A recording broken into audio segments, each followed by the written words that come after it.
Baik, terima kasih. Bismillahirrahmanirrahim. Mungkin ini lebih fokus kepada tadi 5 pertanyaan. Nanti kalau mamanya kurang bisa sepertinya bisa dikerjakan di rumah, kayaknya kirim di email saya ya. Tapi ada satu saja pertanyaan. Nanti ada 2 pertanyaan yang saya kasihkan untuk dikerjakan di rumah. Ingat ya, pertanyaan saya pertama adalah terkait dengan bagaimana atau apa yang dimaksud dengan filsafat ekonomi syariah dan apa manfaat mempelajarinya. Itu pertanyaan pertama.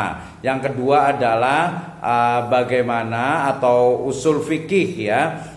Usul fikih terkait dengan sumber-sumber hukum ekonomi ya, bagaimana sumber-sumber ekonomi syariah dalam Islam. Yang kedua adalah dalil-dalil dari hukum atau dalil-dalil hukum dalam ekonomi syariah. Kemudian yang ketiga adalah terkait dengan metode istinbat dengan istidlal ya. Kemudian juga tadi yang prinsip-prinsip ekonomi syariah sudah selesai ya, sudah dijawab, sehingga ada tersisa hanya 2 pertanyaan. Saya kasih hanya 1 pertanyaan saja. Yang 1 pertanyaan itu nanti dikirim ke saya, dikirimkan sebelum jam 23:59 hari ini ya. Pertanyaan yang boleh dikerjakan di rumah, ditulis pakai handphone atau pakai apa, itu adalah terkait dengan apa yang dimaksud dengan filsafat ekonomi syariah dan apa manfaat mempelajarinya. Nah, pertanyaan saya yang hari ini harus dijawab secara singkat, padat, merayap adalah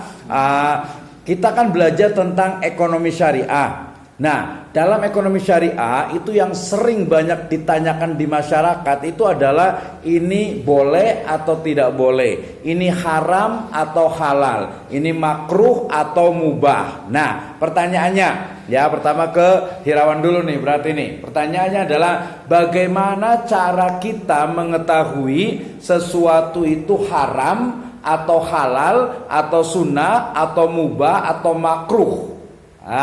Nanti pertanyaan ini dijawab juga oleh Hafid, kemudian juga Susi dan juga Kang Asep Sadiqul Anwar. Saya ulang lagi pertanyaannya. Nanti kan semuanya ini baik Kang Asep, Hirawan, Kang Hafid juga Susi pasti akan ditanya, kan sudah jadi magister ekonomi syariah, ini hukumnya apa ya? Boleh nggak nih? Ya, contoh paling gampang aja lah, kembali ke tadi pinjol. Pinjol itu boleh nggak sih? Oke, saya kasih jawaban saja. Pinjol itu haram. Tapi haramnya itu kenapa? Bagaimana cara menetapkan itu haram, ini halal, atau ini mubah, atau sunnah, atau makruh? Ya kan? Umpamanya menikah. Menikah itu hukum asalnya itu mubah. Menjadi wajib kalau dia itu sudah dewasa, sudah mampu. Ya, ba'ah. Tapi menjadi makruh juga ketika dia belum kerja, kemudian dia tidak mampu dan lain sebagainya. Menjadi haram ketika dia menikah, justru malah umpamanya laki-lakinya menyakiti perempuan. Nah, mungkin dari Kang Habib dulu yang udah siap nih kayaknya nih. Bagaimana ketika ditanya pinjol hukumnya, Kang Hafid? Wah, Pak Hafid, pinjol ini hukumnya apa? Nah, jawabannya kan gampang, halal atau haram.